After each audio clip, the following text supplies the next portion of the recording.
ગયા તાસની અંદર જે ધોરણ 3 કલશો એનો બીજો એકમ પોટલા ટપકે ટપ એની વાર્તા કઈ હતી તમે સાંભળી હતી અને એના જે અઘરા શબ્દોનું અનુલેખન પણ કર્યું હતું. હવે એ વાર્તાની પાછળ એક પ્રવૃત્તિ છે વાતચીત.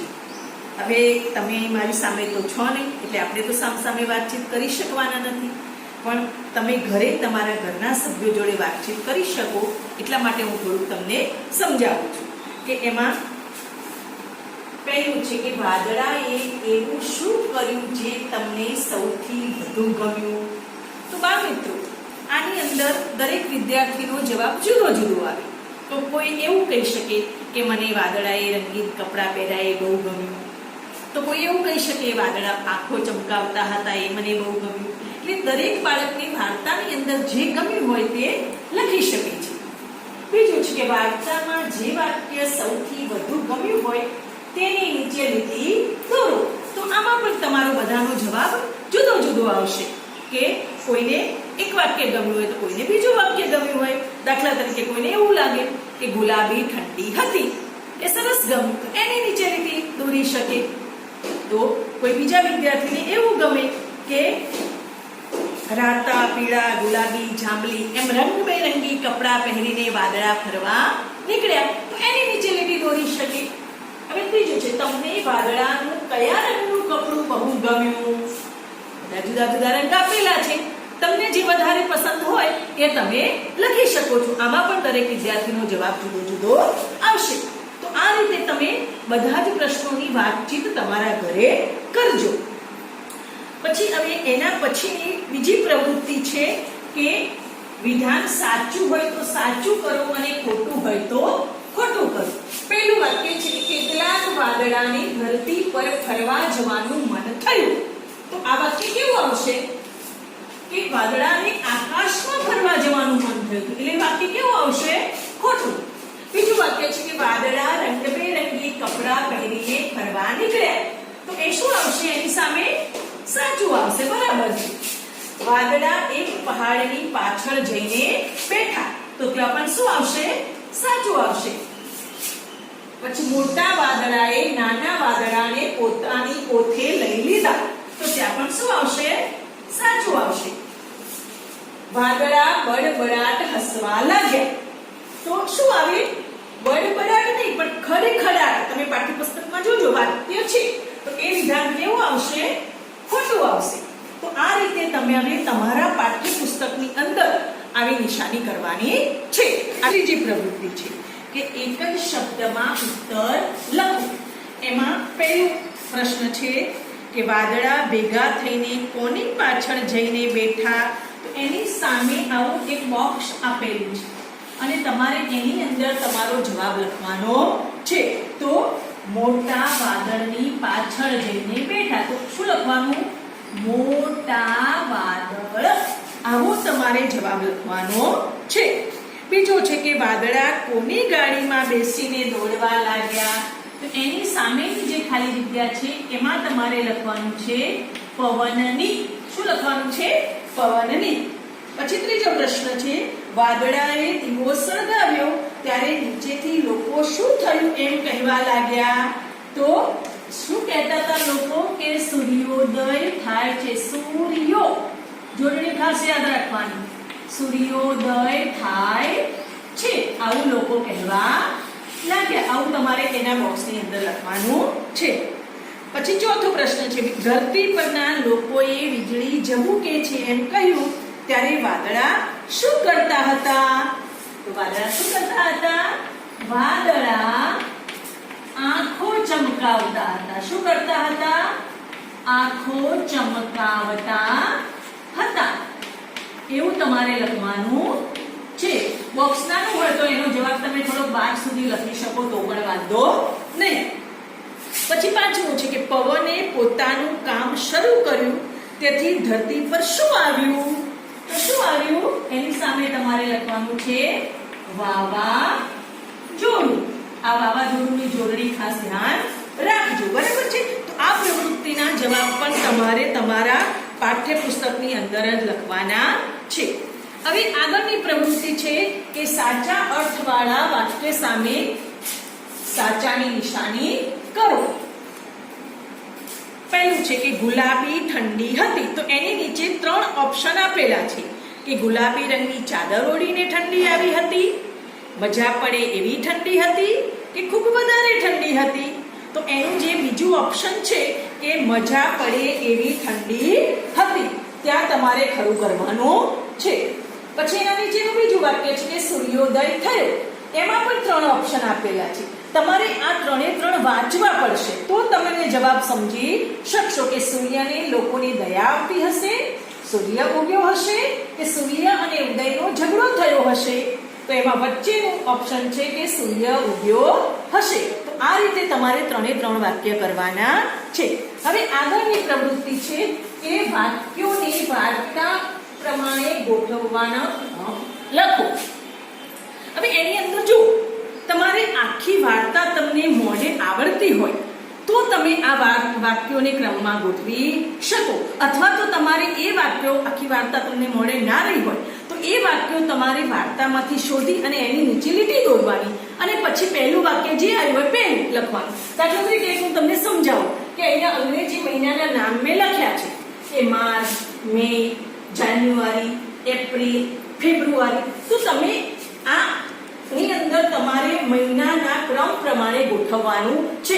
તો તમે જો 12 મહિનાના નામ જાણતા હોય તો તમે અહીંયા ક્રમ ગોઠવી શકો કે ભાઈ અંગ્રેજી મહિના પ્રમાણે પહેલો મહિનો કયો આવે તો જાન્યુઆરી. તો જાન્યુઆરીની અંદર આગળ તમે એકડે લખવાનું. પછી બીજો મહિનો કયો આવે તો ફેબ્રુઆરી. તો ફેબ્રુઆરી આગળ 2 આવે. જાન્યુઆરી, ફેબ્રુઆરી, પછી શું આવે માર્ચ. તો માર્ચની આગળ શું આવે ત્રીજો મહિનો.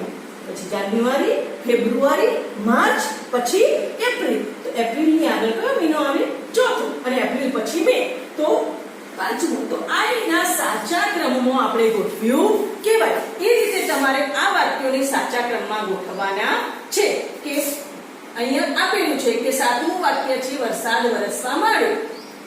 પહેલું વાક્ય છે કુકડો કુકડે કૂક કરતો હતો. તો પહેલું આપેલું છે. હવે આપણે બીજું વાક્ય શોધવાનું છે કે કુકડો કુકડે કૂક કરતો હતો. પછી બીજું વાક્ય કયું આવશે આની અંદરથી તો બધા વાદળાએ કપડાં પહેર્યા. એ 2 નંબરનું વાક્ય આવશે. પછી ત્રીજા નંબરે કયું વાક્ય આવશે તો સવાર થઈને ત્રીજા નંબરનું વાક્ય આવશે. પછી ચોથા નંબરનું વાક્ય કયું આવશે તો વાદળા ખૂબ મોટા કાળા વાદળાની પાછળ ભેગા થયા. એ 4 નંબર આવશે. પછી હજુ 2 વાક્યો રહ્યા છે તો એમાંથી પહેલું કયું આવશે 5મા નંબરનું વાક્ય કયું આવશે તો વાદળા આકાશમાં દોડવા લાગ્યા. એ 5 નંબર આવશે. અને વાદળાની આંખો ચમકવા લાગી એ 6 નંબર. અને 7મું વરસાદ વરસવા માંડ્યો. આ રીતે તમારે વાર્તાની અંદર જે ક્રમ આવે છે એ રીતે વાક્યો ગોઠવવાના છે. પણ એના પહેલા તમારે વાર્તા 2-3 વાર વાંચવી પડે અને તૈયાર કરવી પડે. તો આ રીતે આગળની પ્રવૃત્તિ તમે કરજો. હવે ચાલો બાળકો, હવે આપણે આગળની પ્રવૃત્તિ જોઈએ.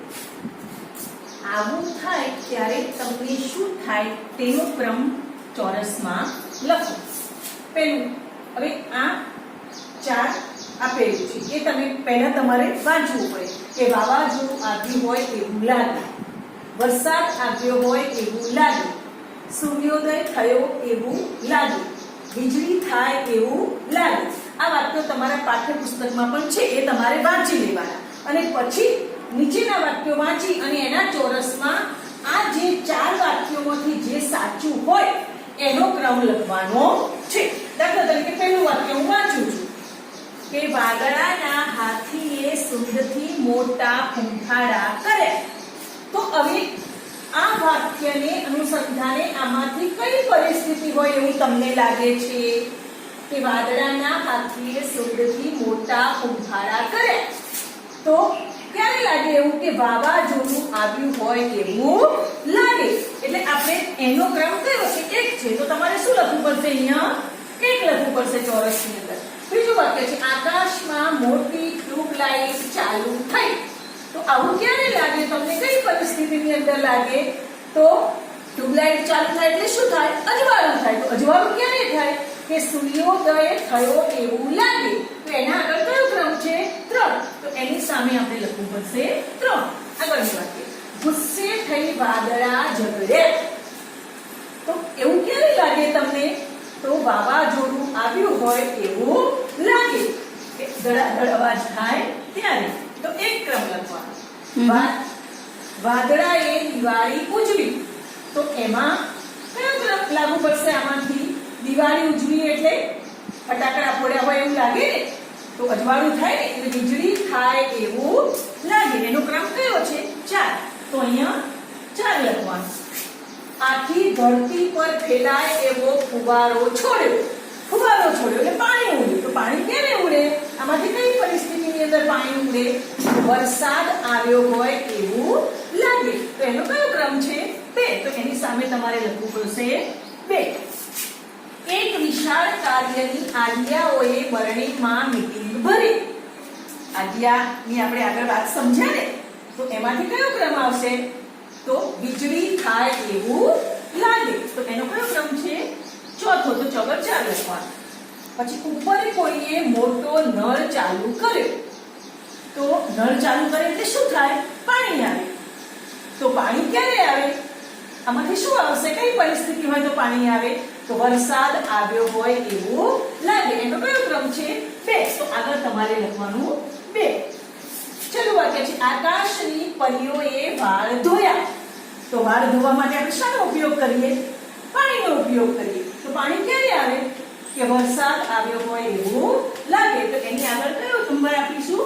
2 નંબર આપીશું. તો આ રીતે તમારે વાક્યો વાંચવાના છે અને ચોરસની અંદર એનો સાચો ક્રમ તમારે લખવાનો છે.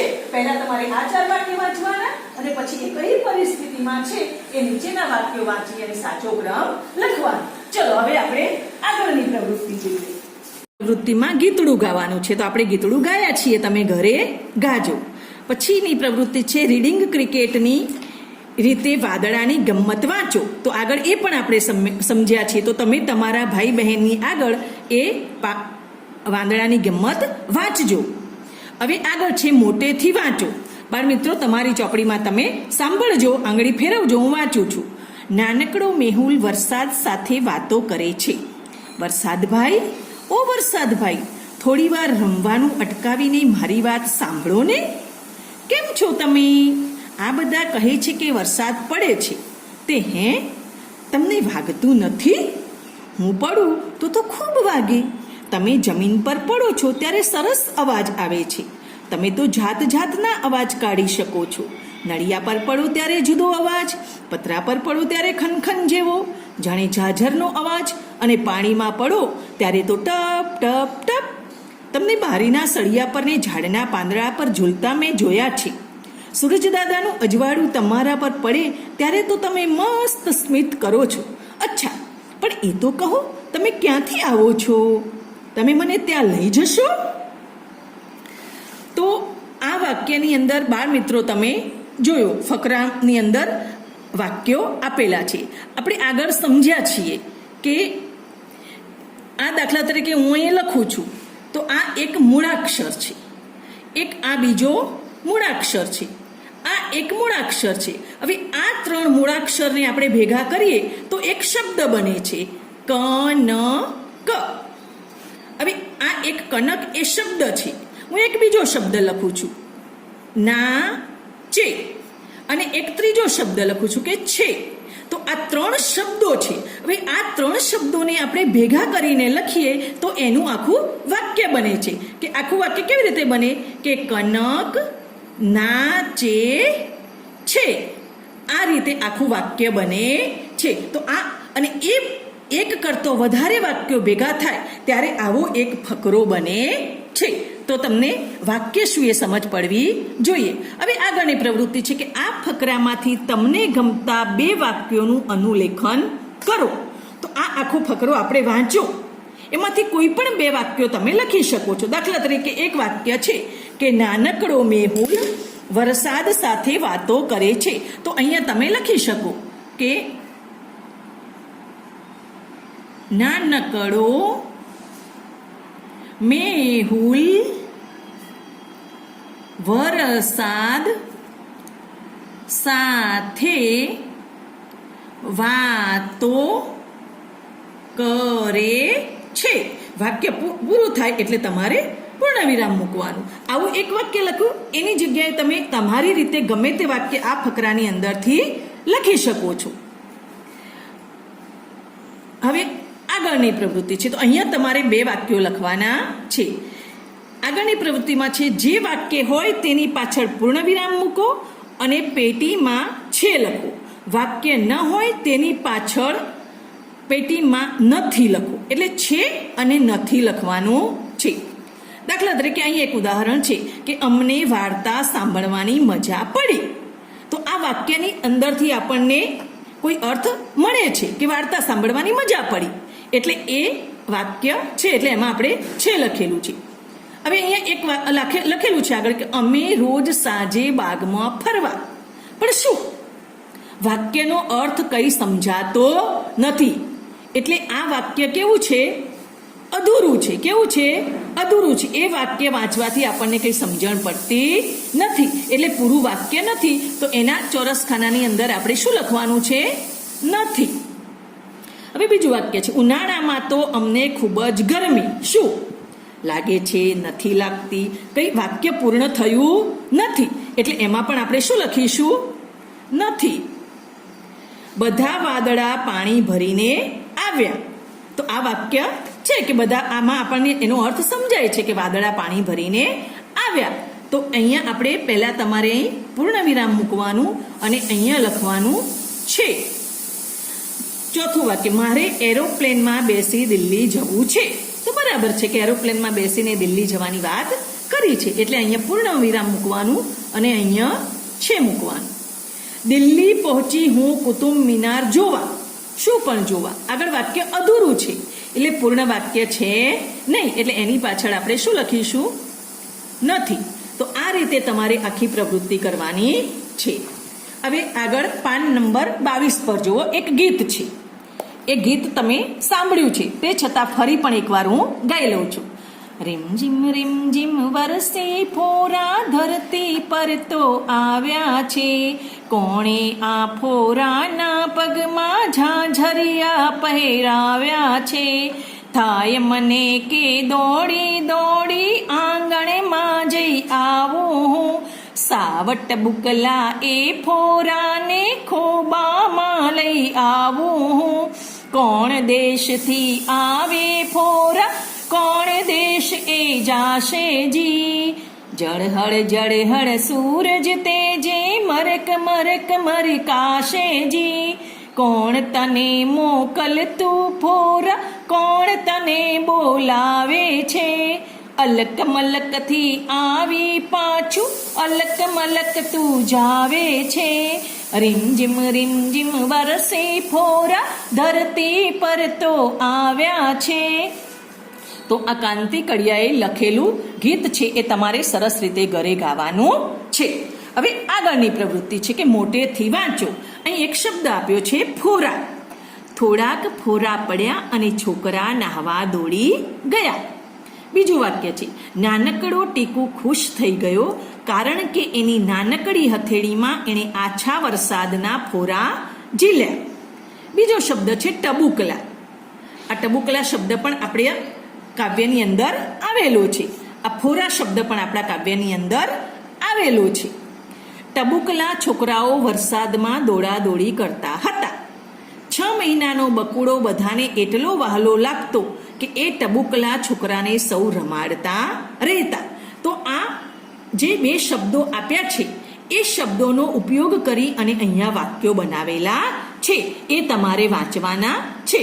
હવે આગળ છે કે તમે જે આ કાવ્ય સાંભળ્યું એના ઉપરથી તમારે તમારા ઘરે મમ્મી પપ્પા ભાઈ બહેન જે ફ્રી હોય એની જોડે વાતચીત કરવાની છે કે આ ગીતની કઈ 2 પંક્તિ તમને ખૂબ ગમી. તો તમે આમાંથી ગમે તે પંક્તિ લઈ શકો છો. કોઈને પહેલી 2 પંક્તિ ગમી હોય તો એ 2 પંક્તિ બોલી શકે છે પોતાના ભાઈ બહેન આગળ. કોઈને છેલ્લી 2 પંક્તિ ગમી હોય તો એ 2 બોલી શકે છે. દરેક વિદ્યાર્થીની પંક્તિ જુદી જુદી આવશે. બીજો પ્રશ્ન છે, વરસાદ સાથે વાત કરવાની હોય તો તમે તેને શું કહો? ચલો, ક્યારેક વરસાદ આવે અને તમે બહાર નીકળી ગયા છો અને વરસાદ અને તમારી વાતચીત થાય છે, તો તમે શું કહો?